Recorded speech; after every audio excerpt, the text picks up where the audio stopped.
Hey Agaho guys, this is the GBA Season 4 introduction video for the Utah Jasmine. It's going to be one of two videos that'll be going up at pretty much the same time, because this video is probably going to go on for about an hour because I like to ramble. The other one will be around, hopefully under 10 minutes. It'll just cover the draft picks.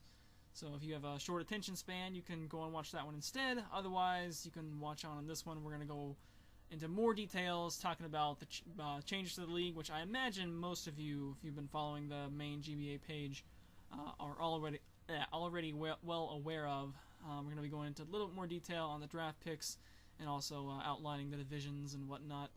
So yeah, stay tuned, or go watch the other one, or watch neither. Up to you. So as you're probably aware, GBA Season 3 met with an unfortunate and abrupt end while Kooper was away at anime conventions. And, you know, Kooper doesn't have fancy phones or anything with Skype, so completely incommunicado, and comes back, and oh hey, the GBA's dissolved. Like, what did you guys do? I leave for one weekend, and this happens. Good grief. Anyway, so, you know, I had no desire to quit or anything like that, so of course, you know, when I get up with John and Magnitude, you know, yeah, we're gonna bring it back, it's like, okay, cool, I'm in. So, yeah, that happened. But anyway, so, but along with that, we're gonna make some changes. And before I tell you guys what sort of changes and why we made those changes, let me take you back to the past for a little bit before we go into the future. We're gonna pop this up right now. I've talked about this thing several times. This might be the last time. This is took place in July of 2012. See here, we got 12 people lining up here. This is from TPX, the Pokemon Zat, a former Zat, as most Pokemon Zats are now. This was the Zat that belonged to MPG Xerxes. This is his cobble of friends, and you might see some familiar faces right there. We got the LTT with the red eyes Sandshrew there. That's Like the Tubes, aka Gubstacular. Kote with the Swalot dressed up like Kratos from God of War, and there's some guy you might recognize who picked Infernape with his first pick. As you might be able to tell from the HGSS sprites, this was a 4th gen draft, also from the complete lack of 5th gen dudes. And the important thing to drive home here is that this was a 2-2-2 MixTier format draft. This was, you know, just a single season type thing. You know, there's no, you know, pun, sports teams, things like that. We're just each ourselves doing this draft, and it's just going to be just for one tournament. You know, there were actually 2 that happened during the summer of 2012. This is the second one. The first one I missed out on, and you know, there was no correlation between the two whatsoever. But yeah, 2-2-2 MixTier, so OU and BL. And then 2 UU, and then 2 NU in 4th gen. There was no RU, no PU, anything like that. And you see, not 9 rounds, so you have to draft at least 2 from each tier, and not more than 4 from each tier. So if you wanted to just go 3 OU, 3 UU, 3 NU, you could do that. Then you'd always have options every game. If you only drafted 2 from a tier, then you'd be stuck using those 2 for that tier slot selection in every one of your games. So one of the things that this did, like you might be able to see, for example, Makar in round 2 picked Gardevoir, which is an NU, because it's you know, it seems kind of funny to think of Gardevoir as being NU now, but at the time apparently it was NU. Likewise with Porygon 2 was NU, but those are some, you know, really good NUs, and he took them in rounds 2 and 4. So, you know, there's some strategy involved in that. With, do you get the good NUs early, or do you get the good OUs early, or do you get the good UUs early? And, you know, it makes it so that the first round is not necessarily just going to be, alright, let's get all the heavy hitting, you know, OU threats and all that stuff. So this is just kind of here to show you guys that yes, there has been mixed tier stuff in the past. This was a pretty great tournament that we put on and enjoyed ourselves with. And yeah, let's move on to problems and whatnot. Alright, let's talk about some of the changes that have been made coming into Season 4. And if you've been following the main GBA channel and, you know, the draft and whatnot, you probably already know most of the things that's going on here. But I'm also going to point out the issues that caused those changes, because if there was no problems, then why would we have to have these new solutions, right? So here we go. So first off is disparity and the strength of rosters. It's been pointed out plenty of times that when he won Season 2, my buddy Superblaw had 3 Smoggin Ubers on his team. And then we had other people who picked Escavalier in the first round, and predictably enough had a pretty poor roster overall. Now, of course, in general, this was going to be, if you had a bad roster, it was kind of your fault. We had people who made aggressive trades and ended up with good rosters, and that's absolutely what they should have done, and that's, what some of the players did. That's just what the format allowed them to do, and they took advantage of it. So that's all well and great for them. Not so much great for some of the other people who just keep losing over and over and over again because their roster's terrible. So next thing is a thing or not a thing, depending on how much you want to see lower tier Pokemon being used. But just lower tier stuff just rarely makes it onto rosters. When it does, it's usually because it was on an expansion team, like something like the Vileplume pickups from the expansion teams in Season 3. Definitely you're not going to see, lower tier stuff going in the early rounds because there's no incentive to do so. Let's just grab the good OU stuff because we can just fill the roster with whatever we want. So if you were a person who liked to see some of that lower tier stuff, occasionally, make it on there and even be, a value pick. Just lower tier stuff is just not going to be, a value pick you're going to see in the early rounds. Whereas, in the example we gave before, Gardevoir, Porygon 2 went in the upper half of the draft despite being in-use stuff because it's good in-use stuff.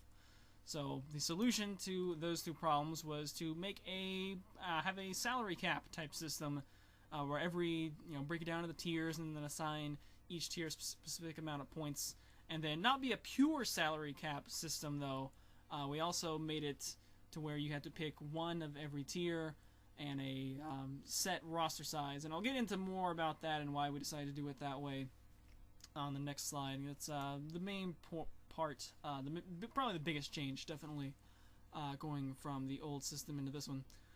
Moving on to the next set of issues. So if you had a bad draft, like the aforementioned, Scavalier first round, or just, other questionable stuff, because of the way the contract system was set up, you would be stuck with whatever you picked your first couple picks with for 3 seasons, which, considering we do 2 seasons a year typically, is more than a year of your life. You're stuck with this thing on your team, which is kind of yucky.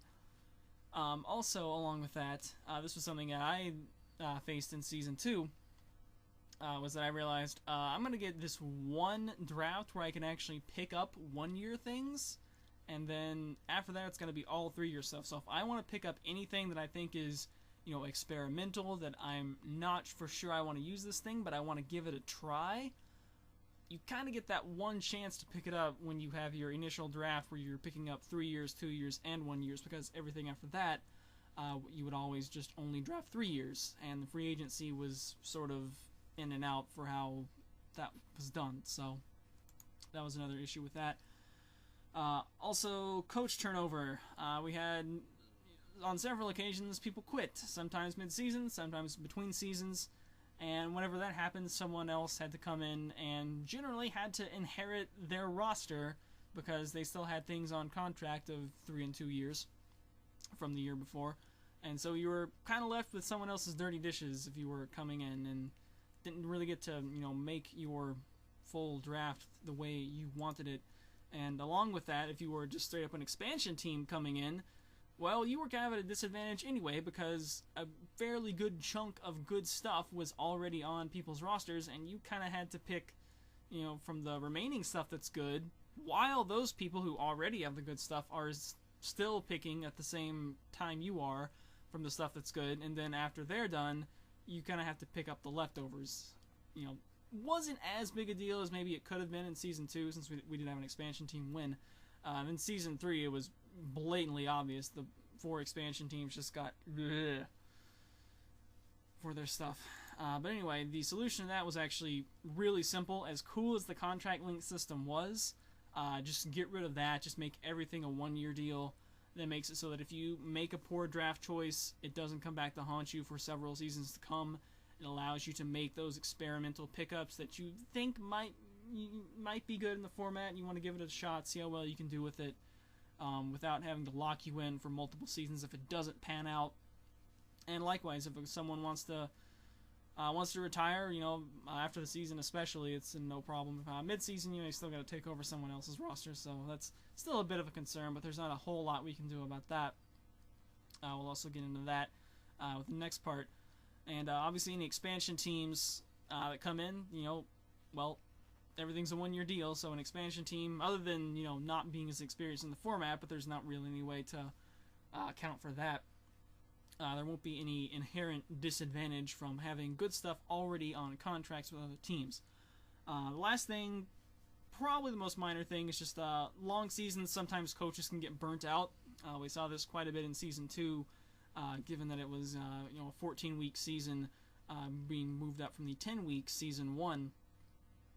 Just at some point, you realize you're out of the playoffs and you've still got so many more games left. It's tough to keep continuing, and you probably just at some point, just whether or not you intentionally tank or not, you just start grabbing stuff from the boxes and just generally stop preparing as much as you would, because you just know the season is basically futile at that point. So what we're gonna do is drop the regular season down to 10 games. Now this does mean that you're gonna end up being eliminated from the playoffs probably earlier on with fewer weeks, since there's obviously fewer games to play to try to make up ground. But at the same time, it's just fewer games overall, and therefore seems like it could be more stomachable of a season. Likewise, with reducing the regular season games, there's a possibility that we could get in more than 2 seasons per year, which a lot of people, this is another benefit to the making everything a 1-year deal. A lot of people get excited for the draft. The games are one thing. Some people just like the draft. Drafting is fun. Fizzy Stardust in particular really enjoyed the drafting and trading aspect of the league, almost more so than the playing. So, with this, rather than only drafting 3 or 4 things a year, now we draft a full 11 things a year. So you get to have a completely different team. More stuff gets to be used by more people. There's a lot of benefits to removing the contract link system. Again, as cool as it was the main, that along with the point system, the main change that we made. Alright, so on to the points and tier system, and I guess we'll start off and talk about a little bit how the tiers were made. So, longtime viewers of this channel will probably know that I don't really do anything with tiers myself. If someone says, hey, you want to play a standard match? I'll be like, sure. I might bring Magmortar and Vanillux, or something, silly that's not anywhere near OU, because it just looks cool. And yeah, it's in my box. It looks like it might be fun to use. I'm gonna bring it to, standard games, OU games, whatever. So yeah, I don't really do tiers, so I just kind of left that to everyone else, pretty much. Anyway, so the tiers are mostly based on Smogon tiers as a skeleton, but then definitely not identical. If you look at the big board, there's a lot of things that are moved up, moved down. And some of those adjustment criteria were the following. The biggest one, I'd say, is definitely separating megas from non-megas. For reasons I have no idea why, Smogon does not separate, let's say, regular Lopunny from Mega Lopunny. Is it that hard to track if it has the Mega Stone on it versus if it does not? I don't know. I'm sure they have reasons. I just don't understand them because I don't do Showdown or follow Smogon at all. So there's that. But anyway, it does make a big difference for the tiering of stuff. Obviously, regular Lopunny, Mega Lopunny still, of course, is deserving of being OUA. But regular Lopunny is obviously not. That's going to be NU or worse. So there's also other things like, say, Metagross that probably is not going to be NU, but it's going to be significantly lower. Just general things like that. Where the Mega is still allowed in OU, and it's only OU because of the Mega. Gardevoir, Gallade, things like that as well. Still decent without the Mega, but not OU material. So, also past GBA performance. If we've seen on the field that this thing is better in the format than it is in standard play, or vice versa, if it's not as good in the format in standard as it is in standard play, moving it accordingly. And also just, speculated performance. Something, for example, like Landorus Therian. Steve in the Sawsbucks didn't really get to use it to the full extent, but obviously, just looking at the thing, it's clearly still OUA. Even if it has not put up the big numbers that you might expect it to have. The last thing was just kind of inhibiting weather teams. Really the only weather team that we truly had in the past was the Maple Leafeons and the Rain team that was able to get through that infamous trade. And basically we kind of solved this by putting all the main weather setters, as you see they're mostly Sand and Rain.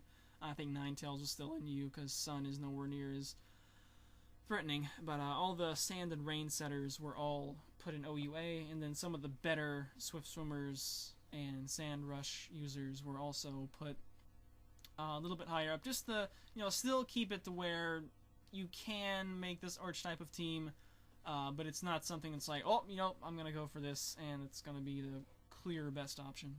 Alright, lots of text on the screen. So this is a thing probably most of you already know, but I'm going to talk about it anyway, because I haven't talked about it myself. So this is our tier/points hybrid system that we are going with for this season. Now, that's another hidden benefit of having everything on one-year deals and not being locked in, is that we're also not locked in to this system. If we decide we need to move some things between tiers after this season's over, this was too good, we need to bump it up, this was way, overpriced, we need to bump it down, etc. We can make minor tweaks, or we can just completely overhaul this and put in something new. We can just gives us freedom to make corrections without being bogged down by things from the past. Anyway, so this kind of started out as 1,000 points, and then you also had to take a mega on top of that. Later on, we decided, well, it would kind of be nice if you could get some sort of a credit for taking a lesser mega, something like Mega Blastoise, Mega Beedrill, that's not terrible, might fit your team better, depending, and then receive some sort of a point credit for that, so you could get something, a stronger non-mega in return for a weaker mega. So we decided to then classify some megas as OUB, some as BL. Now, obviously, some of the things that we classified as, for example, BL, like Mega Banette, it's pretty terrible. It's nowhere near BL. Nowhere near OU material, but we kept it at BL as the lowest tier for megas, because it was mostly a concession. It wasn't in the original plan, so we didn't want to make any sort of drastic change from that. Again, that could be something that changes in the future, we'll have to see. But anyway, as for how the main thing actually works, so you see here we got 6 tiers and 6 point values: OUA, OUB. We split OU into 2 tiers, which is kind of weird, but whatever. BL, UU, RU, and NU. You can see the point values listed there besides them. And you have to take 1 from each of those tiers, which adds up to 600 force points that you have to take, and then you have 400 points with which to take your remaining for Pokemon that are non-megas. So if you, basically the way it works out is you end up having 1,180 total points, which factors in, assuming you take an OUA, with that 180, but if you take anything less than OUA, you have more points to spend toward your remaining 4 non-megas. Now, the reason we decided to go with this specific layout of points, and this is also the reason why we have the rosters that are forced to be filled up, is that we wanted to limit it to a total of 3 OUAs, that includes the mega, on each team. Make sure that no team can get more than 3 total OUAs.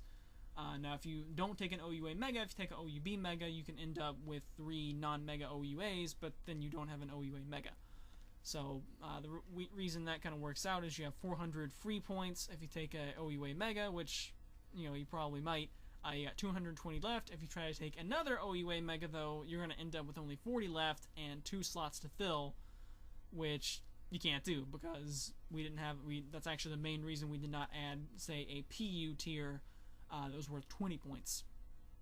This way you could not take more than 3 total OUAs, and if you took, say, an OUA, you could take an OUB and end up with 3 OUAs and 2 OUBs, but then you would end up with 2 NUs for your last 2 slots. So, you can agree or disagree with whether or not we should be limiting the number of OUAs to 3, but that's what coaches decided, so that's what the system is. So if you were curious as to why we forced the rosters to be filled up, or why we didn't have a PU tier, that's why. That's the primary reason why.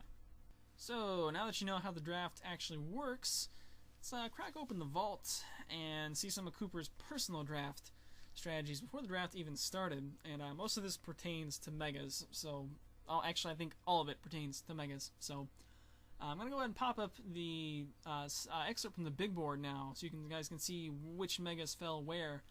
And my assessment was that there was a big power gap from OUA megas to OUB megas.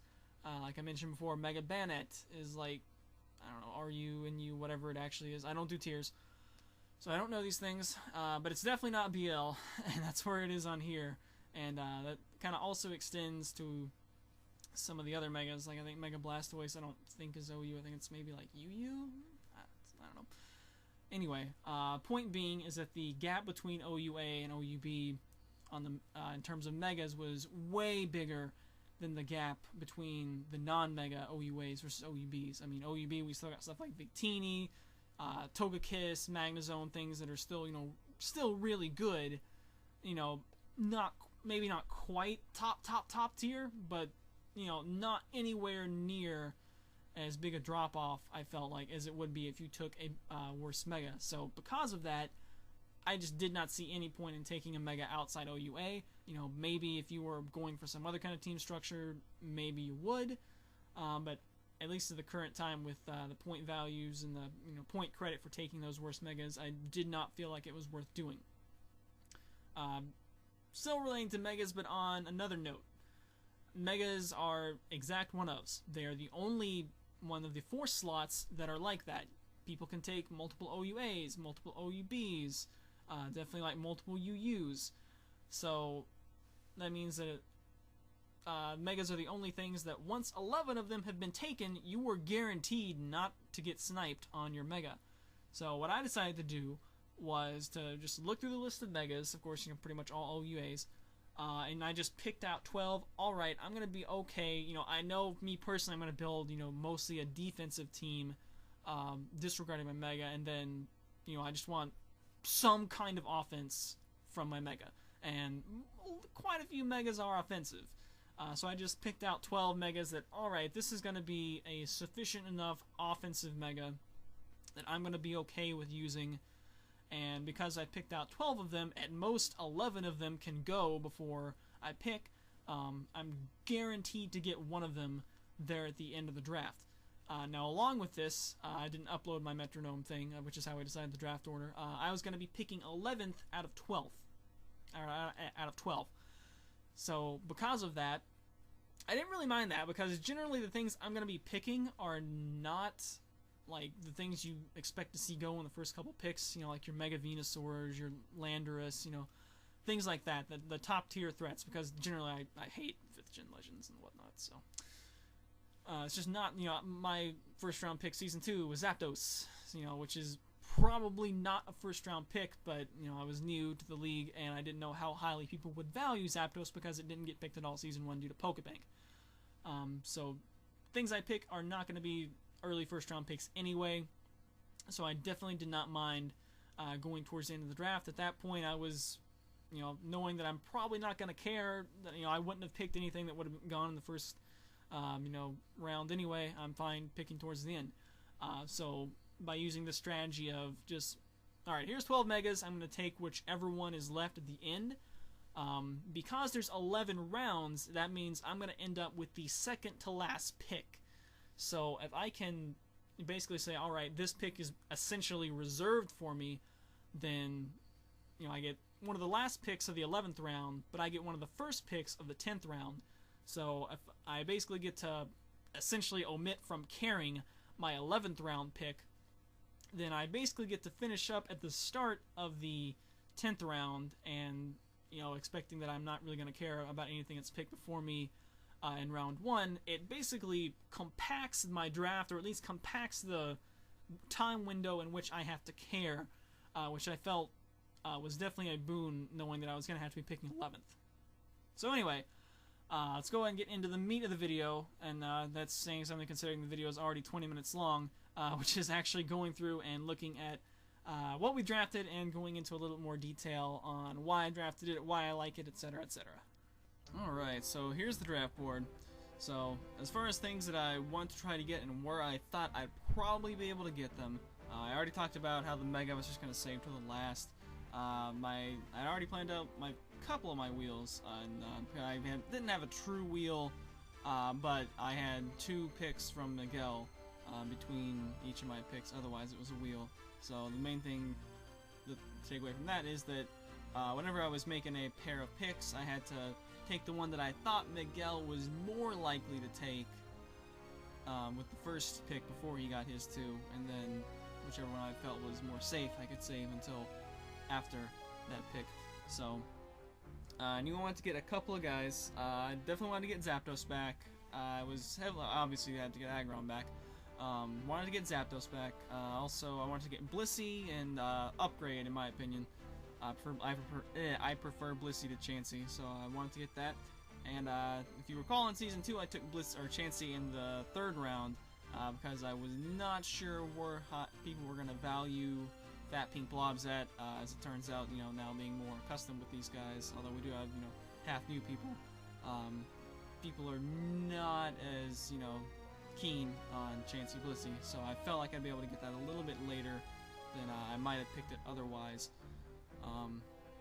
And Zapdos, even though I picked it first round in Season 2, I've also, gotten to find out that it's being an OUA as opposed to OUB. I feel like that, Zapdos is really good, but he's not the most devastating of the OUA. So I was pretty sure that he would be, falling, and probably someone else. If anyone else picked him up, it would probably be in the latter half of the draft. So as long as I went towards the midpoint of the draft, I felt like I'd be all right picking up those. That said, my first round pick was actually going to be Infernape, which is a BL, which I felt like in the first when Tears came out and John sent it to me, I was like, whoa, Ape is UU, that's crazy good value right there. And then he eventually got moved up to BL, and probably could have still been a decent pick at OUB, to be honest. But so that was what I was going to key in on the first round. And then unfortunately, Hank the Pidgey, the Winnipeg Aquajets, had the same idea and went ahead and snatched up their BL. And that kind of threw off the entire rest of the draft, because BL is such a shallow tier. If you look at the things that are BL, there's not a lot of things. As I said, there's only 17. I looked at everything else in BL, and there's not anything good in there, because there's absolutely good stuff in there. There's just nothing that I personally really want to use in there, or at least that I think will, that will be around for me to take later on, because I just wasn't keen on using anything else. So what I decided to do at that point was, alright, let me just ignore BL completely, because I was actually kind of hoping that everyone else would take all the rest of the BL things, because there's 17 of them. I was hoping there would be 5 extra BL picks, and then I would have rather had a UU than what I got for BL. There were several UUs that I would have actually liked to use, but no remaining BLs once Ape was gone, so that kind of threw a wrench in everything. And so I was trying to think, alright, what do I want to take for round 1? And again, since I have a pseudo wheel, I'm kind of picking in pairs here. I knew my original plan was to get Infernape and then Togekiss, and I figured Togekiss isn't actually pink, but it's still like a blobby thing, so I don't think Miguel will pick it. So therefore, or at least I thought it would be safer for him to not pick. So I decided I was going to hold off on Kiss and still get it in round 2. And then it was kind of a matter of what do I want to get now for round 1. Well, the original plan, I knew I still wanted a spinner, but the way the things were shaking out, I was probably going to end up with just a bunch of defoggers. So I decided, you know what, let me just go ahead and get, I guess it's not the best spinner in the game anymore. That probably goes to Excadrill, but Excadrill's in 5th gen, and 5th gen is disgusting, so I don't like to acknowledge its distant existence. So therefore Starmie is still the best spinner, and Starmie is what we decided to go with for the first round. Mostly there for rapid spin support, but it's also provides some nice speed. The last couple teams we've built have not had very much in the way of speed. Usually it's been a case of, whoops, I don't have very much speed on the team, better get a Mega that's actually fast. I had to get Mega Alakazam Season 2, Mega Lopunny in Season 3. And so it was kind of nice to actually have, something else that can hit somewhat hard. It only has 100 base special attack, but Starmie can still hit relatively hard. And unlike some of the other fast things, it can potentially run a Scarf set if you needed to. So, definitely not the flashiest of first round picks, but I felt like it was alright. It was something I wanted. It was something that was probably gonna go. I felt like it probably would have gone by the time it got to me at the end of the 3rd round. I don't know, maybe it wouldn't have an OUA price. But it did go first round in Season 3. Granted, that was a greatly reduced number of available pokes, but still one of the best spinners available, and a fast thing that can hit somewhat hard. So yeah, all good stuff there. You know, it's something that I am very comfortable with using.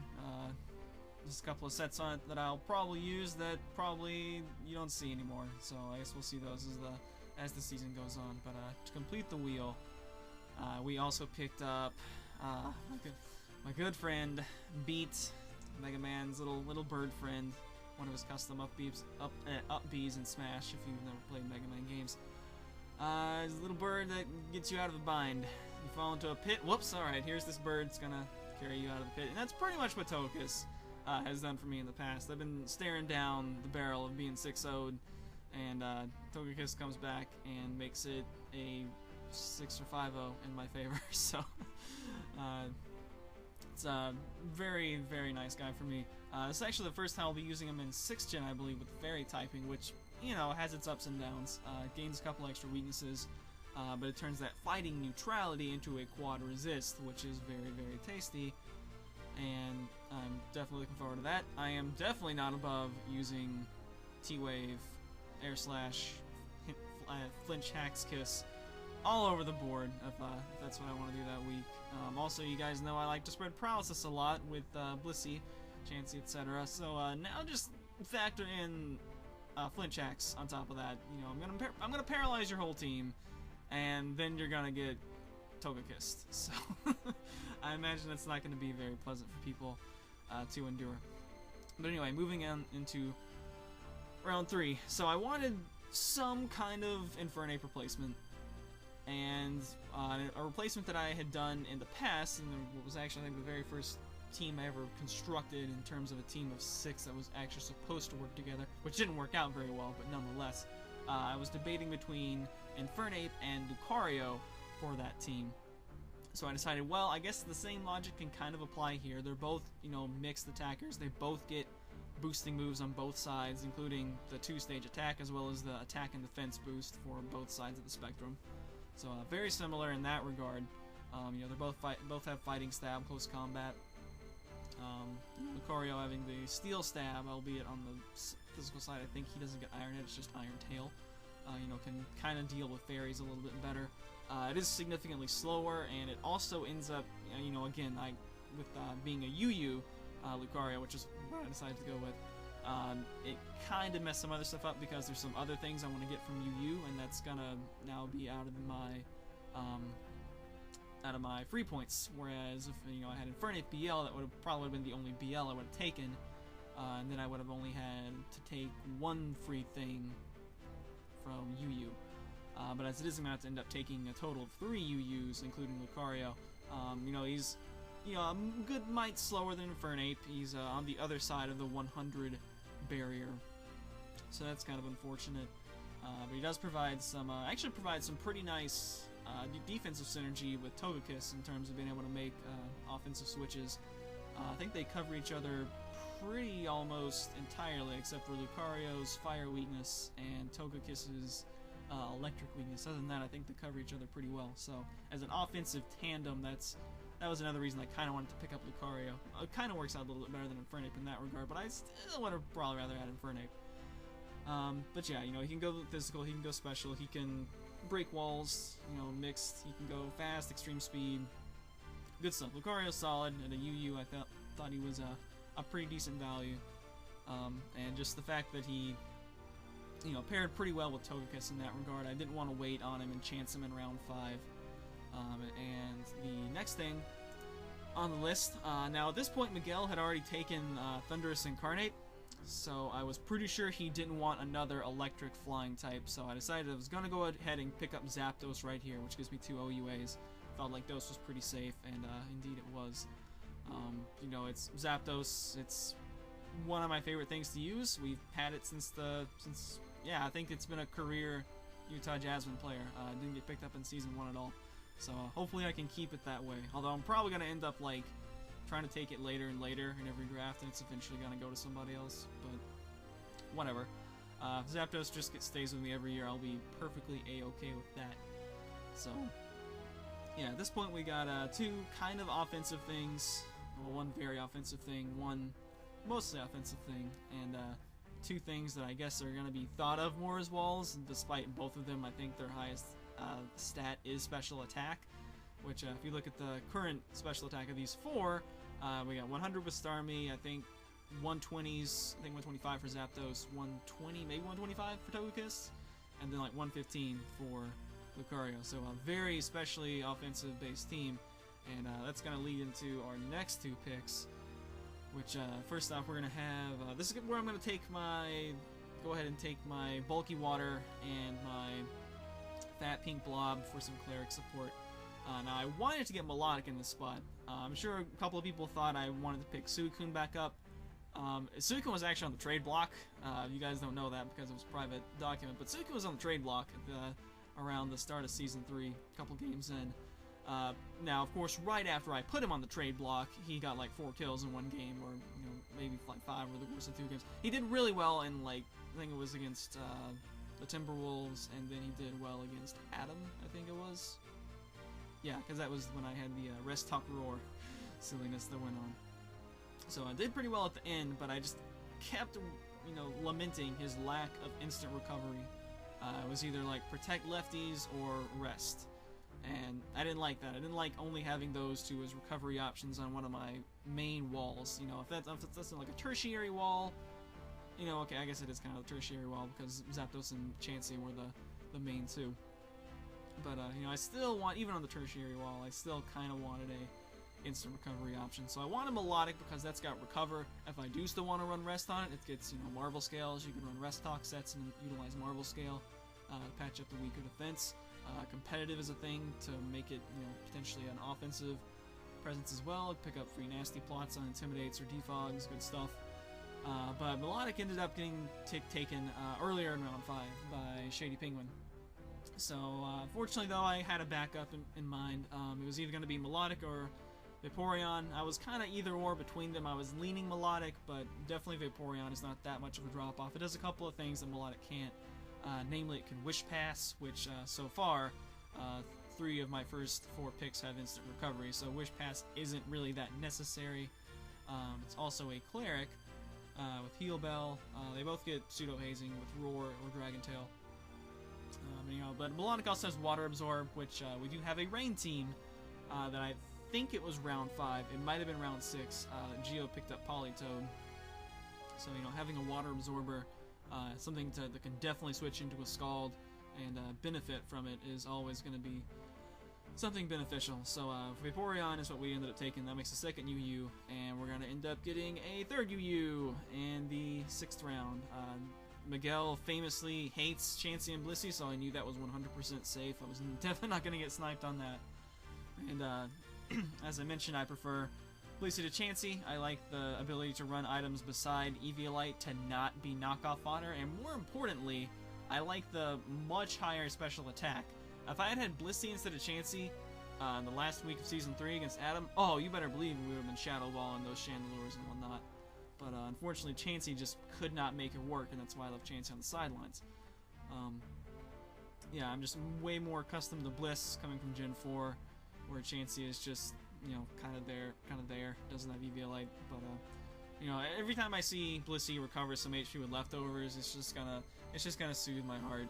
So, I got so tired of Chansey not having leftovers. Like, why am I not regaining hit points at the end of every turn? Oh, because I have this stupid broken rock instead of leftovers. So now we have Blissey, and yeah, Blissey does most of the things that Chansey does. Doesn't wall things quite as hard in terms of raw defense because Eviolite. But we get the recovery at the end of every turn, and that mitigates part of it, and just the ability to open the move pool up a lot more with the high special attack. I can actually do things like Ice Beam Landorus now, which was something Chansey just could not do. When Ice Beam ground types in general want to switch into T-Waves. So I'm definitely much more comfortable with Blissey, and on top of that, Chansey I think was an OUB, so I save a considerable amount of points. What, like 80 points? No, 60 points. Yeah, no, it's 140. Yes, 140. So I save 60 points by going with Blissey instead of Chansey. So there you go. There's even reasons that benefit me from preferring Bliss. So I'm very pleased about that. So that's a couple wheels completed. And now going into round 7. So this is where people are going to start probably picking their in-use stuff. And at this point, looking at what we have here, I've got 3 electric weaknesses. doubled up on water types, and then I've also got flying type and Togekiss. Zapdos is neutral. But I got 3 electric resistant or 3 electric weaknesses and no immunity. So what I thought I might want to get for and I've also got an overwhelmingly special offensive team. There's Lucario, but he has higher special attack than attack technically. So I wanted to get something that hit on the physical side, and it would have been nice if I could have gotten an electric immunity in some kind of way. So for my in-use slot, there were 2 things that stuck out to me. One was Lantern, who has a considerable amount of bulk and more cleric support, but another bulky water. But I already had 2 water types, and I already had 2 clerics, so I felt like Lantern, as much as I kind of wanted Volt Absorb, was kind of redundant. The one I wanted more was Electivire, which, obviously with Team Preview, it's a lot harder to use Electivire and get a sneak Motor Drive boost, but just, if they see it on the team, it kind of has to make them a little bit more wary to just throw out Thunderbolts and Thunder Waves and whatnot, so, I still kind of wanted it. It does still have, base 120-ish attack and a wide move pool, so, it's not a chump when it comes to hitting things. I don't think it's like Meditate. That's its best boosting move, I think.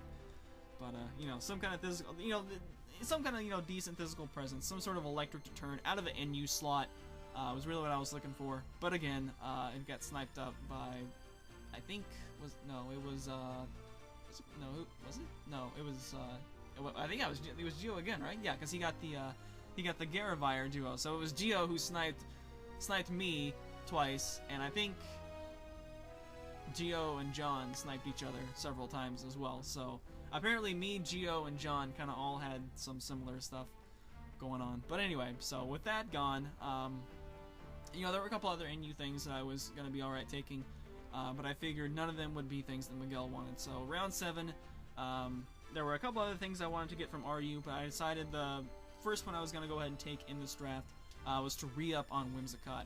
Whimsicott was just fantastic for me in the first 2 seasons. The GBA, we had the one game against Steve where he got like 4 kills with 77 base special attack, so that was pretty great.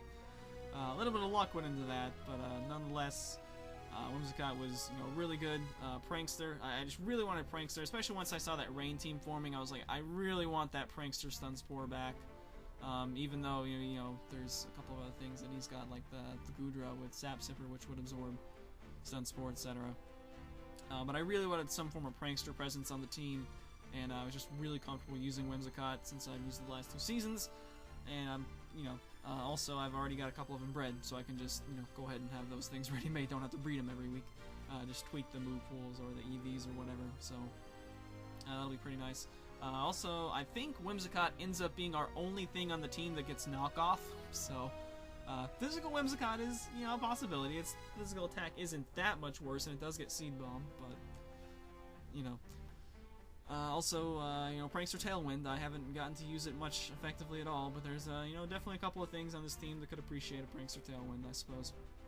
So, Whimsicott, I wanted to have some sort of Prankster presence on the team was the main thing, and, used to using Whimsicott, so good stuff. The round 8 pick, so this is where I'm going to go ahead and grab my NU, and this is an NU that I guess really just fallen off since 4th gen. I feel like if you started in 5th or later, you probably just have no respect for this dude. And this is a pretty awesome picture we got from right here. We got this dude's a boss. Dusknoir. Dusknoir, I love Dusknoir. If you guys see Blissey and Dusknoir and you're familiar with 4th gen days, you're probably thinking, yeah, that was the core that Xerxes used all the time. They cover each other so nice in terms of ghost immunity and fighting immunity, and then there's Dark as well, but we got a couple fairies as well as a Lucario with Justified, so I think we'll probably be right in terms of that. I love Dusknoir, he's the man. He takes all the crap that I can handle, as I famously say.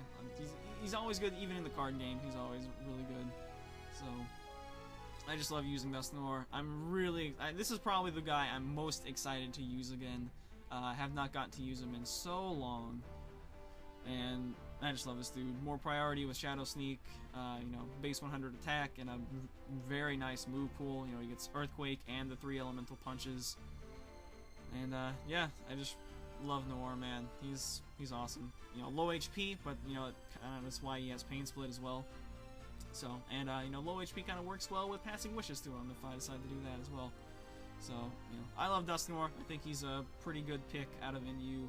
You know, I mean, if you have a problem with Dusknoir, well, you have a problem with my NU pick. So, there you go. If you're, you know, if you're gonna pick a bad pick, probably take a bad NU, right? But you know, I'm very comfortable with Dusknoir, so I'm definitely looking forward to using him. And yeah, one of my all-time favorites in 4th Gen, definitely. But going into the last wheel, so as I mentioned, I was with my strategies on the megas. At this point, almost everyone had taken a mega, and I think the only one who had not by this point was probably Geo. Yeah, but he was gonna take Mega Swampert. So we had a joke that he was gonna take Mega Charizard Y and go Dual Weather, but he did not. Yeah, I ended up going with Mega Swampert, of course. And so round 9, this one I'm gonna go ahead and make sure Miguel doesn't get any cute on me in any way. I forget if at this point Shady had sniped Nips on Regirock or not, but I didn't want any more spite picks going on, so go ahead and give me the Boss God. Go ahead and give me Aggron in round 9. I don't really need to talk about Aggron. He's amazing. He is a Boss God. If you guys don't know, his Japanese name is Boss Godora. He's literally a boss on his Japanese name. And he's a god. He's a boss and a god. He's the Boss God. And he just destroys everything. And yeah, if we ever don't get Aggron in a draft, it's, yeah, we're probably going to have to like quit the league or something, because that'll be awful. But yeah, Aggron's kind of the mascot pick, and he destroys worlds. So, you know, I mean, we're not, you know, I'm not stupid. I'm not going to take him, you know, in the first couple rounds, of course. But you know, he destroys stuff, and I love using him, and he's fantastic. So. I believe no one drafted Mega Aggron, so I'm the only team with a steel-plated dinosaur, and I think that gives me a pretty good advantage over everyone else. So, anyway, so that's another RU pick. There was another RU that I was thinking about using, but I'll hold off on what it is, because there's a good chance I might want to pick it up next year, especially if it stays RU, which I think it will, because I don't think I didn't get drafted, so hopefully it's on nobody else's radar, and it falls to me whenever in the later rounds. But anyway, so moving on to the BL pick. So this was the last pick, and as I may have mentioned earlier, I gave no cares about this pick. I would have just as soon had a UU, or, you know, even just not had a 10th round pick. You know, just had nothing and just go with 10 guys. I did not care to use anything that was left in BL, but I had to take a BL nonetheless. So you know, I figured, well, we might as well look at it and see what we got left on the team that I can pick. So the only two things that I was sort of interested in using were Klefki and Venomoth. I kind of wanted Klefki just to go triple steel and triple fairy, because I think that would have been hilarious, just to say, get the heck out, dragons, especially knowing what I was probably going to be picking for the Mega at that point, since the only thing left was to take Mega Swampert with Geo.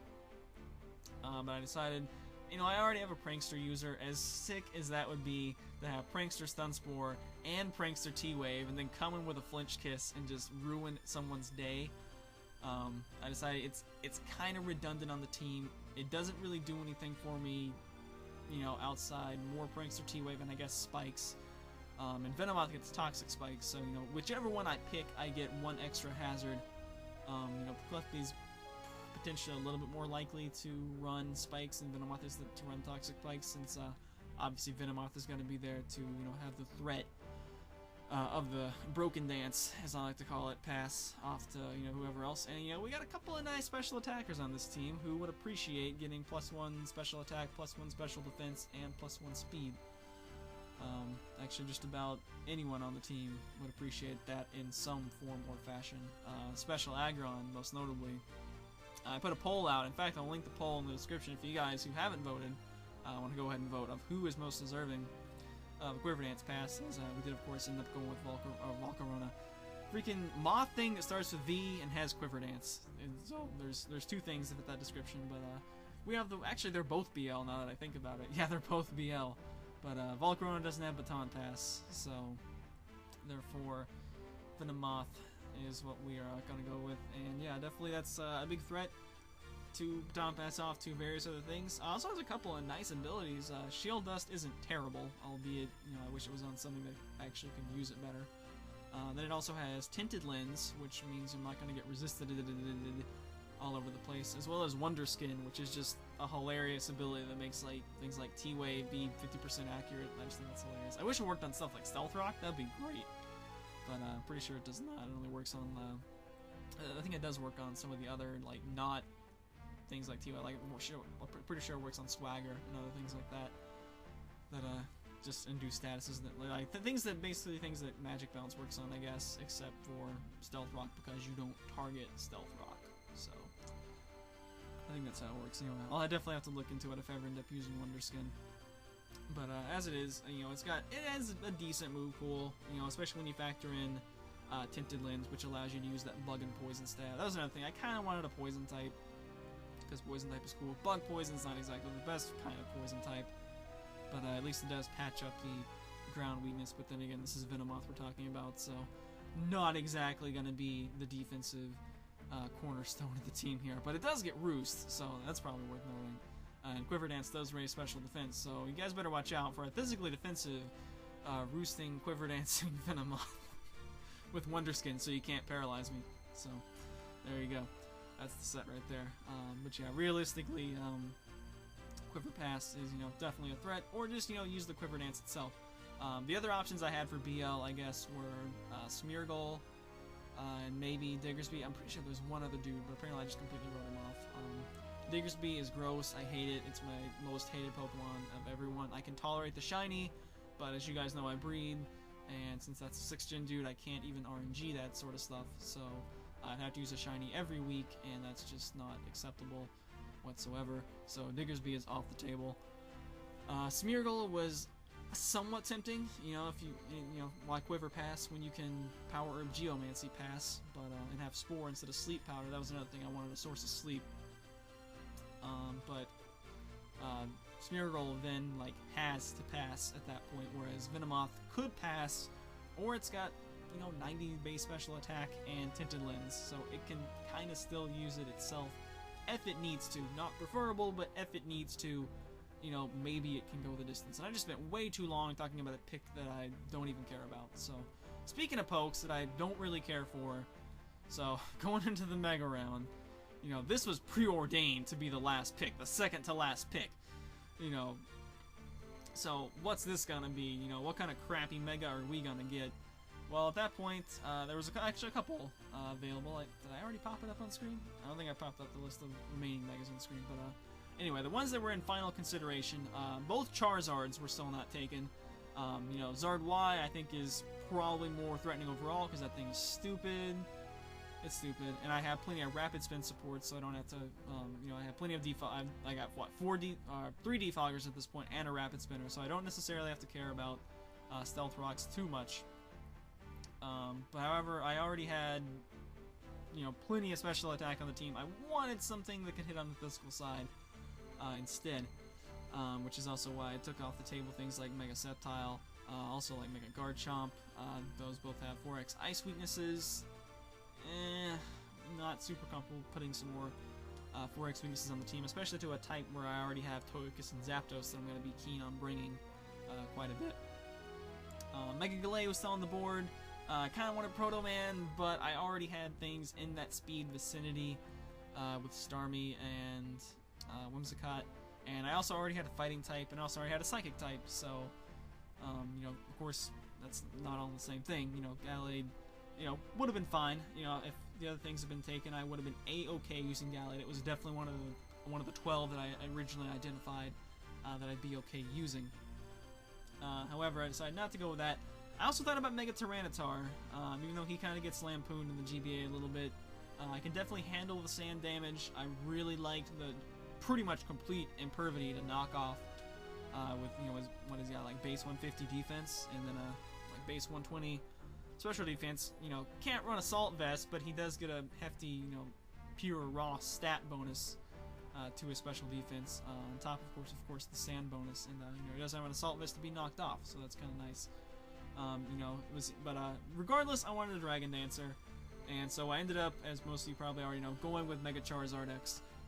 The main factor was that I wanted something that had an electric resistance, because at this point my only electric resist was Whimsicott.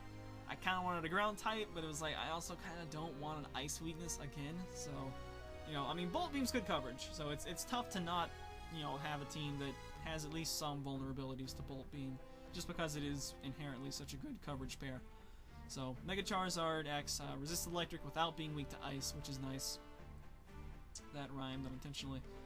It's a Dragon Dance threat. It can also go bulky. It gets Will-O-Wisp, which is nice. It also gets instant recovery, which I believe makes probably about the 6th thing on the team. Let's count. Let's see. We got Starmie, Togekiss, Zapdos, Vaporeon, kind of if you wish protect, Chansey, Venomoth, and Mega Charizard. So that's 1, 2, 3, 4, 5, 6. Yeah, is it 7? Is it 7? Counting 4, 5, 6. 6.5 if you want to count Vaporeon. So that means it's literally impossible for me to build a team that does not have at least one poke that can have instant recovery. So I think that's pretty cool. Instant recovery is super, super nice. You know, when you force a switch and you can get half your hit points back, that's always a really nice thing to be able to say you can do. So yeah, Megazard X, you know, can definitely rip some holes through teams with, you know, Dragon Dance, Tough Claws, Dragon Claw, Flare Blitz, you know, whatever. It also has equal special attacks, so if I want to go special with it that week, you know, the main one, of course, would be Overheat. God, I wish you got Draco Meteor. Why can't you Mega Evolve outside of battle and learn Draco Meteor from the tutors, Charizard? Charizard, if you guys didn't know, is my least favorite Kanto starter. I do not really like Charizard at all. I don't really like dragons at all, so... But anyway. But I did want one, so I guess we have Fairy, Steels, and Dragons, but my Steels are offensive things, so I don't really count that. That sort of thing. And, I guess my one grass type is utility more than wall, so there's not really any sort of defensive core with those two that people like to talk about. I don't care about that. I have a Zapdos and a Blissey and a Togekiss and a Dusknoir, and I'm very and a Vaporeon and a Starmie and a Mega Charizard, so, you know, various things that can just sit there and recover, and I love that. Oh, the thing I didn't talk about with Dusknoir, I didn't talk about his new ability that I've never got to use him with, which is Frisk. So, you know, if you're even if your Inu pick ends up being death fodder in a game, with Frisk, at least you get some item information. So, you know, if I don't know what to do, I don't know what this thing's doing, you know, it's gonna U-turn, but I need to know what item it is. I can just send in Dusknoir and then see, you're choice scarfed, huh? Alright, so now we know. You're Life Orb. Okay, so you're gonna be switching moves. You know, although I guess, you know, as soon as we take a move, we're gonna identify Life Orb. But, you know, in case someone's trying to fake a choice item, you can't fake from Dusknoir. Dusknoir will find out. He has the one eye, but Will-O-Wisp got increased to 85 accuracy in this gen, so, you know, one of the big problems with Dusknoir is that he has no depth perception, because he only has one eye. Can't see. But, they improved Will-O-Wisp's accuracy in this gen, so hopefully Noir will hit some more Will-O-Wisp for me, and I won't have to use Gravity on him, as I did sometimes in the past, so. Anyways, yeah, I forgot to talk about Frisk. Other than that, I think it pretty much covers it for the draft, so yeah. We got, you know, a good amount of bulk, and, as I think I've quoted on the Twitter by now, our highest stat is actually special attack, so I fully welcome everyone who wants to, you know, consider this to be a, you know, oh, it's a complete stall team, you know, there's no offense there. You know, I don't think anyone's going to be as foolish to do that once they actually, you know, get into the week's preparation and look at the team, but anyway, I'll definitely say this. This is definitely the bunch of 11 that I am most comfortable using. It's got a good mix of things that I have used and I really liked using in the past. You know, again, every time I flinched on with Togekiss, every time Starmie uses Recover, every time Dusknoir pulls off a nice Pain Split, every time there's a Head Smash, you know, it's just gonna bring joy to my heart. And, you know, just more and more motivation to keep going every week, and it's gonna be fantastic. You know, as well as the aforementioned Blissey gaining leftovers. That's gonna be great. Freaking Chansey not gaining leftovers. Anyway, so yeah, I'm super excited to be using this group of 11. Another thing that I mentioned, and I think both of my interviews, the text one on the site as well as the one that's probably already gone up on the GBA channel, maybe anyway, is that like this is a team that I probably would have drafted under the old rules, except probably for Venomoth. I would have got something besides Venomoth, because that was sort of forced in terms, with the tiers as it was. But this is a team that I would have been a-okay using in the previous GBA format, where people could stack 5-6 OUs on a team, and now they can't do that, and I still have a team that I am very cool with using. So I've said it, I think, in both interviews as well. I'm just not scared of anyone's team this season. I feel like I can beat anyone on any given week, and I feel like you probably should have that opinion. If you don't believe you can beat anyone on any given week, now that doesn't mean you think you're going to go undefeated. It's 80% chance of something happening doesn't mean it's going to happen every time 10 times in a row. Not to say my odds of winning are 80% on every game, but that is the accuracy of head smash, so that could be a related factor.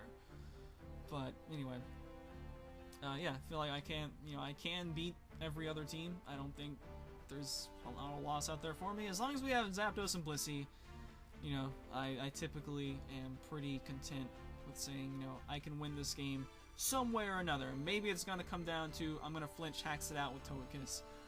Maybe it'll come down to I'll wear stuff down, Swords Dance Lucario, and Extreme Speed everything. Maybe I'll just clean up with Aggron. Maybe I'll Quiver Pass off to Vaporeon, and we'll get a nice, water and ice sweep. Maybe Zardex will come in and close out the game. Maybe Zardex will come in and Will-O-Wisp and Roost all over everyone, I don't know, just a lot of exciting things that I'm going to be able to do, and I'm pretty hyped to use all the options that we got on the table this season. I'm almost a little sad that there's only 10 games, and I'm not going to get to retain, half these guys for next year. I got to go through the trouble of picking them all up again. There's, maybe only a couple of guys that I would, not be interested in using for multiple seasons in a row on this team, which is pretty cool. So, but as I've already harped on before, it's nice because we'll get to use some different things. And I guess it'll be a challenge in trying to keep some of these things. Some of these things, probably will fall to me every time, like Aggron, because I feel like I'm probably the only one who is going to be able to use Aggron properly, which is EV training and accuracy, if you guys didn't know. So that's the thing that I think I'm the only one in the GBA that knows how to do, and it's a trade secret. I'm not going to teach anyone else how to do it. So yeah, good stuff. Alright, so it's probably enough banter on about the teams, especially if you've watched the interviews and or read the other interview conducted by Socrates. He's going to be covering me this season, so I'm looking forward to that. It's going to be pretty cool having a personal beat writer, well, me and 2 other guys. It's going to be pretty great, pretty interesting. So looking forward to some more interviews with him. Alright, that's enough about the draft picks. Let's talk about trades and free agency, something that we've had most of the GBA. We skipped that on free agency in Season 2, brought it back Season 3. Trades, of course, have always been here, and they are both back for Season 4, albeit with some fairly major changes. Look at trades first. So, the first big change with trades is, as you know, in the past, typically you got 1 for 1 or 2 for 2, whatever. And if you got the bad end of a trade, you typically got a draft pick for next season's draft along with it, and maybe you swapped it for, and they got one of your lower picks for one of their higher picks, things like that. And that is how we had situations like, say, Gubbs had the best regular season record in Season 2, got the first overall pick in Season 3. Likewise, Fizzy Stardust made trades and had 3 first-round picks in Season 3, which, under the old rules, that was going to be bang, bang, bang, 3 top OU threats to a single team. Probably would be mostly mitigated with the new draft system, but I guess we figured, the theme of this season is trying to make all the teams be more balanced, so I guess we figured it kind of clashed with that ideal, so we'll just do away with it, at least for this season. And so, yeah, so no trading of picks. The main tenet for trades and free agency is pretty much just adhering every team to the same rules of the draft, which is you have to keep 1 Pokemon from every tier on your roster at least, and of course you have to stay within the limits of your salary cap. So as long as that's legal, you're pretty much good to make the trade, just like in years past. The trade goes into effect at midnight Sunday, so you can't, pull a trade and then, have your battle the next day and use your new guy. No, you have to, essentially give the opponent, ample notice. The big difference, though, is that with this, because, you know, the types of trades you can make are so much more restricted. It doesn't have to be tier for tier. Certainly that's always something anyone's going to be able to do. If a team has spare points, though, they might be able to, you know, do some trading around with that. For example, if a team's got 40 spare points and they've got a spare OUB, then they can trade their spare OUB for someone else's spare OUA. You know, that doesn't necessarily sound like a thing that would be likely to happen, because generally a higher tier poke is going to be better, but, you know, team synergy reasons and whatnot, that is a thing that can potentially happen. So, you know, typically you'll probably see tier for tier, but it is possible with some teams having extra points that you might see some different tier trades happening. But again, the major thing here is that there's going to be no veto or voting process. This is a thing that made trades take bloody forever in the previous format, and it was kind of a necessity, because otherwise you could get, I think one of the famously cited trades that kind of caused the collapse, or, you know, at least really set the wheels in motion, was when Shady and Dan tried to trade, I think it was Tyranitar for Espeon. That was an actual trade that they wanted to do, and everyone else was like, "This is stupid. Like, no, this is dumb." So, there will, you know, that's probably not a trade that's likely to be able to go through, unless someone just really has a lot of points left over under this new system. So there's just, I don't think there's going to be any sort of, you know, problem with that. So yeah, no voting, no veto process, so trades will be smooth. You know, if two teams want to do it, boom, it's done. And, you know, the tier systems and point systems kind of takes care of them, making sure that it's not going to get all out of whack in and of itself. At least we don't think it will. Free agency, though, is just going to be, we had some ideas floating around, but we ended up deciding that, I think one of the proposals was, like, if you got a free agent, you had to pay out of next year's salary half of that free agent's value, which kind of made you go all in on the season. And I know definitely for myself that probably would have meant I never would exercise free agency. So instead we just decided, you know, your free agent is, well, appropriately enough, free, but you only get one, and it has to be kind of in the middle of the season. I think it's between weeks 3 and 8. You know, it's a 10-week season, so, you know, you can't do an immediate, you know, oh, I regret this pick, you know, and drop it. And likewise, you can't just pick up a poke just for the playoffs. You know, you gotta have it for the regular season at least a little bit. Some of the other stipulations, I guess the major one is the acquired poke has to be UU or lower, so Nidoking can still be picked up, but we felt like it would be pretty silly to, you know, after the draft is done, look back and say, oh, hey, Landorus Incarnate wasn't drafted. Let me go grab that. So you can't get flying Nidoking, but you can get ground-bound Nidoking because he is UU. So that's a thing. And just like trades, it is possible to drop a lower tier thing for a higher tier thing, assuming you have the points. So, like, if you got 20 points left over, you can drop an RU for Nidoking. You know, there you go. And as I said earlier, same deal with maintaining one per tier and not going over budget, all that good stuff. So that's pretty much how trades and free agency are going to work. I actually am not 100% sure on how we're going to, like, put in claims. I assume it'll be the same way it was last year, where it's reverse order of standings, you know, starting at week 3, and then probably everyone will put in their week 3 free agents, and then, like, someone will drop something unexpected, and people will wish that they hadn't used their free agent claim, etc., etc. So, but we'll see.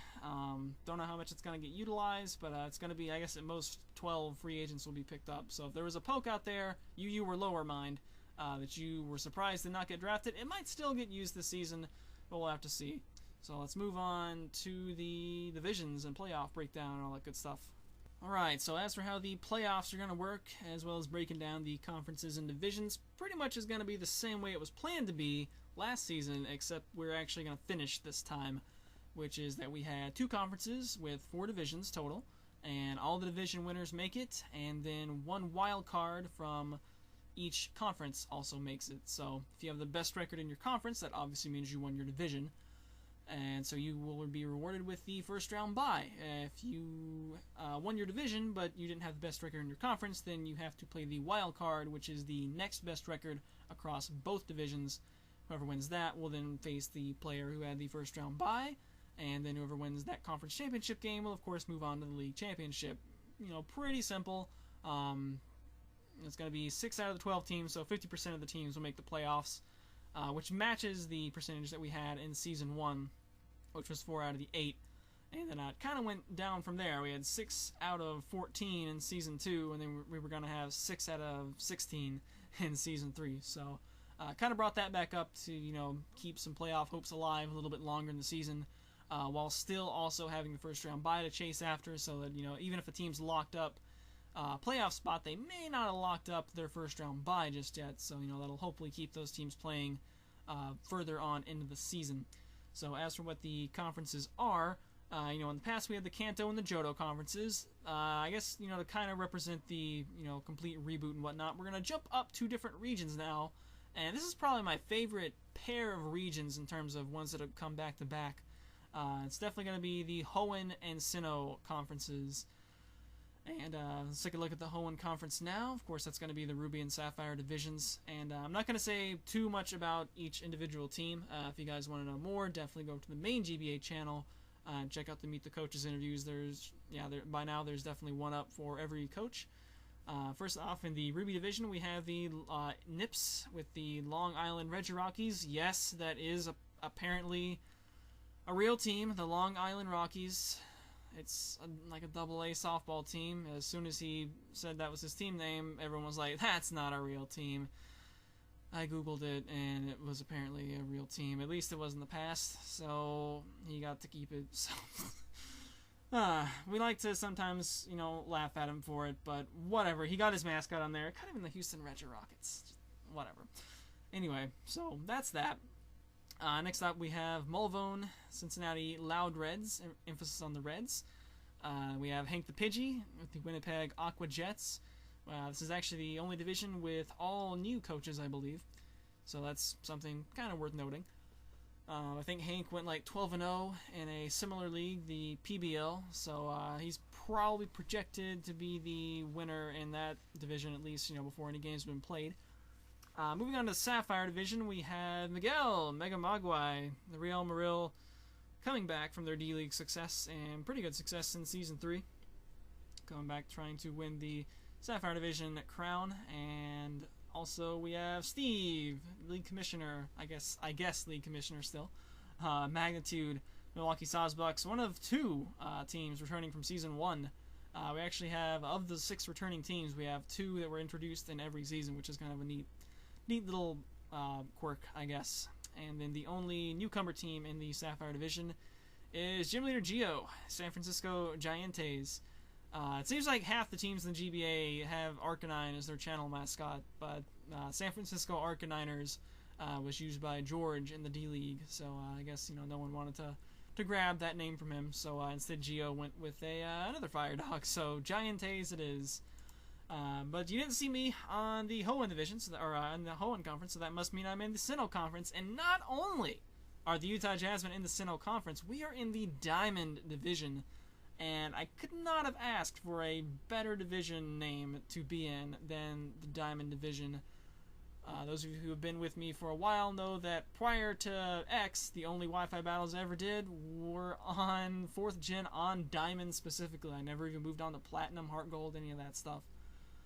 We kept it pretty much exclusively on Diamond for the battles, and you may also remember me and my good friends Kamen and Makar, we make up the Diamond Brothers. And on top of all that, this is probably the hardest division, so it's well suited for the Diamond division name.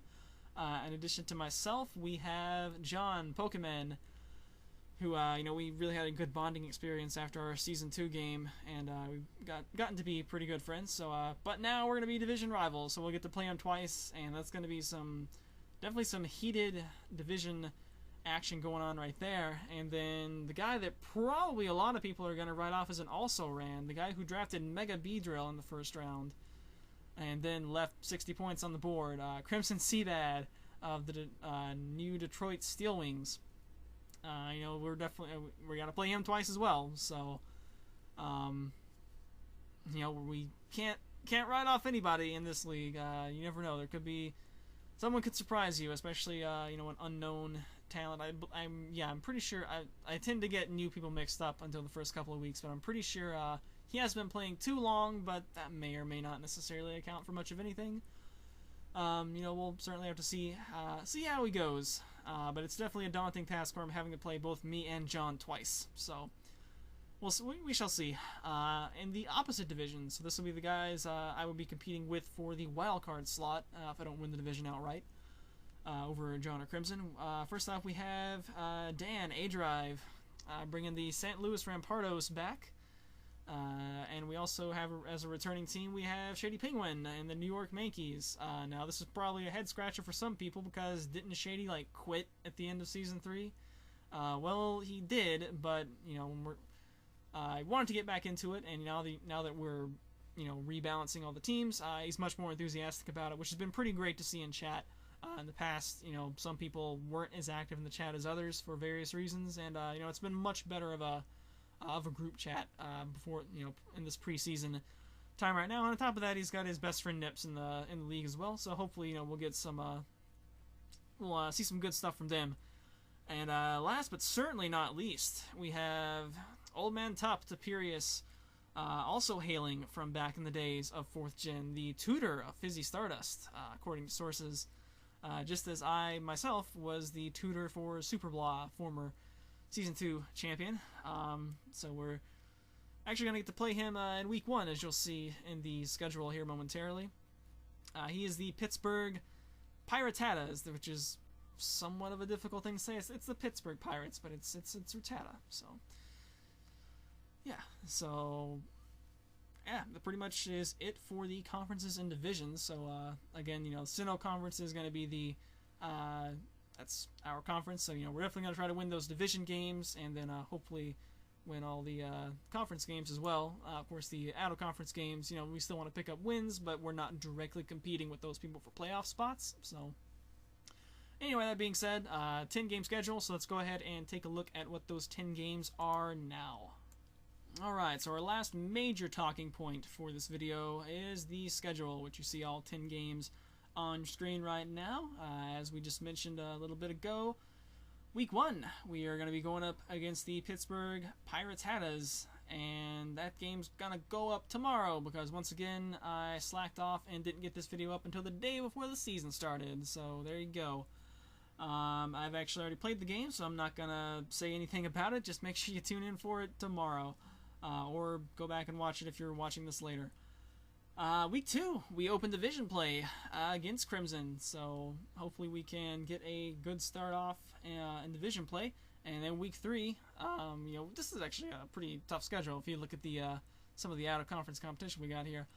Play both of the Merrill teams, but Week 3, we're going to get to have our game against Hank, and that should be a good one as well. Hank had probably behind John, maybe I guess the second best rated draft. So, we'll see where he's at in Week 3 after 2 games in. And then Week 4, we have the first of 2 star-studded Diamond Division square-offs with the New Orleans Pelicans. We'll have 3 weeks of games, 3 weeks of footage to get information and whatnot, and I think that's pretty good amount, coming near the middle of the season, try to see who's going to stake their claim and get maybe the lead in the division at that point. And then we will follow it up with our actual second and final game against Crimson in Week 5. So, halfway through the season, and we've got 3 of our 4 division games done. So that'll be cool.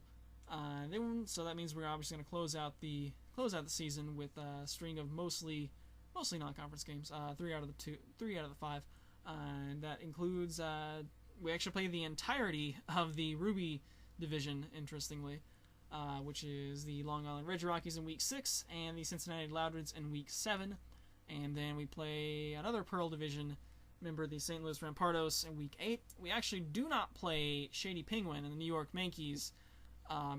We also don't play Magnitude, despite him specifically wanting to play me. So, unbiased commissioner, folks.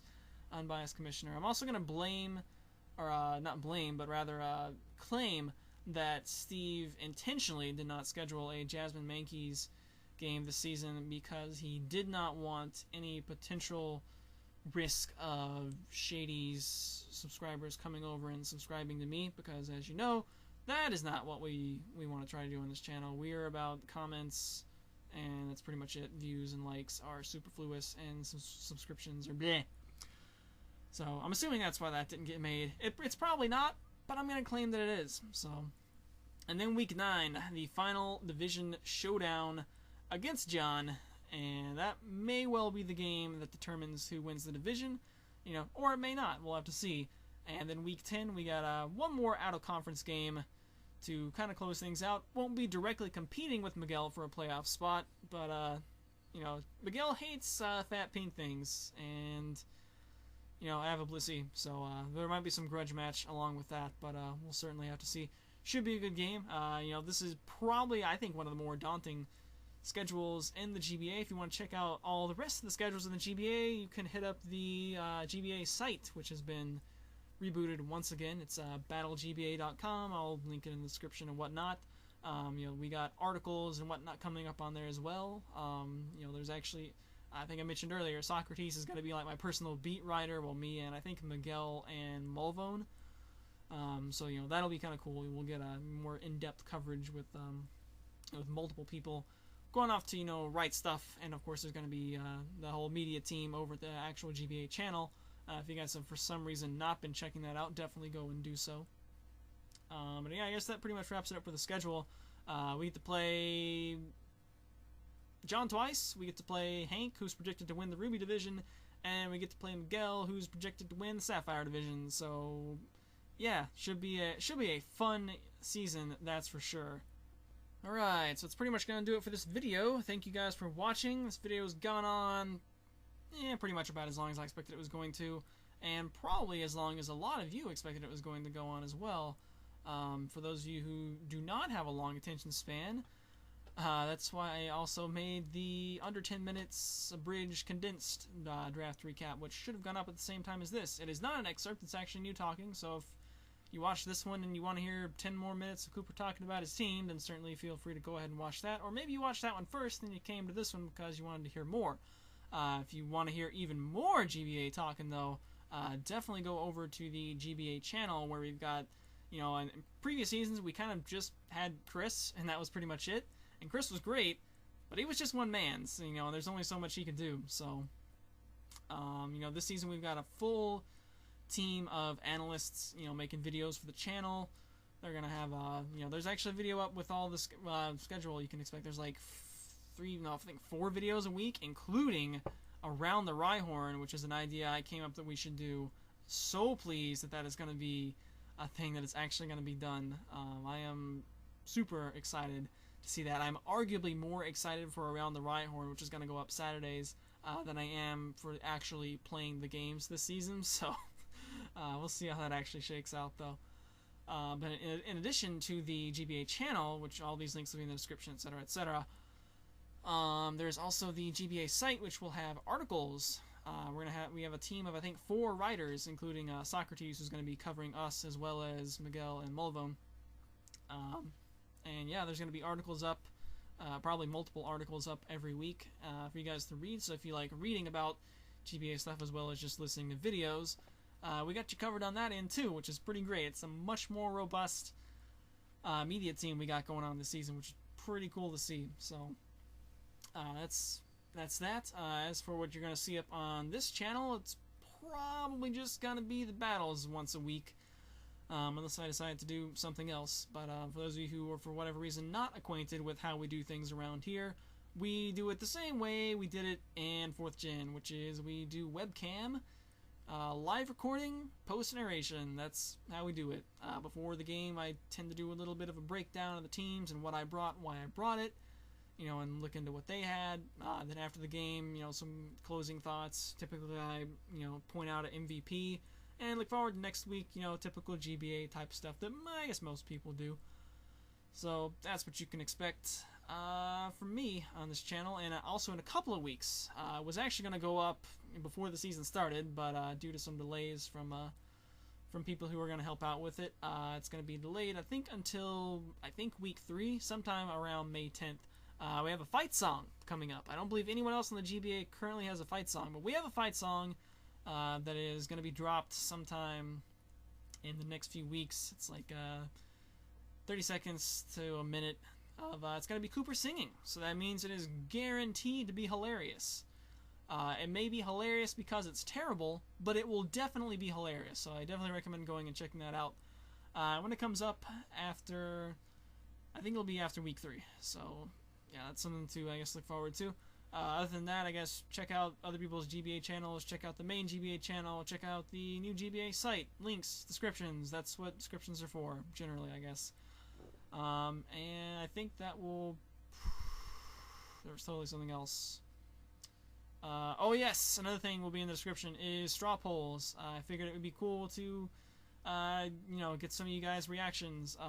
As you probably have, as I probably already said, we have comments on this channel. We do not care about being subscribed to. That's superfluous. I'm trying to get back down to 333 subscribers, and it's a difficult task when people keep subscribing and pushing the number up. So liking videos is whatever, I don't care. Views are okay. You know, I like to see people that are, you know, watching and enjoying. That's great. We love comments though. We love getting feedback. You know, whether it's oh, I think you should have done this. Oh, that was a great play you made here. Kooper, why did you draft this? Kooper, why did you draft this in this round? You know, things like that. So definitely leave comments on this video, on future videos. We love getting comments. And for those of you who don't want to leave comments, or you're offended by Google Plus and you don't have your account enabled to leave comments, because I know there are definitely some people like that, because YouTube and Google Plus is silly. We're also going to have a couple straw polls I'm going to put in the description, so you guys can go and vote on those. You can vote on who your favorite member of the team is, how well you think we're going to do, etc., etc. I'll have a couple of them up there, because voting is fun. Voting is nice. I think that will, however, officially end it for this video, so look forward to tomorrow as of the time this video is going to be uploaded, because it's being uploaded Sunday, or Saturday, because, once again, I slacked off and did not get it up several weeks in advance, so, but I guess, on balance, that meant I was able to put more information in this than you probably have seen in anyone else's individual draft recap video, so... Hopefully this has been your all-in-one Utah Jasmine preseason stop for information. And this has been Kooper Koshiro. And I don't know why I said that's not how I sign out. Whatever. See you guys for week 1 against Tup. Later days.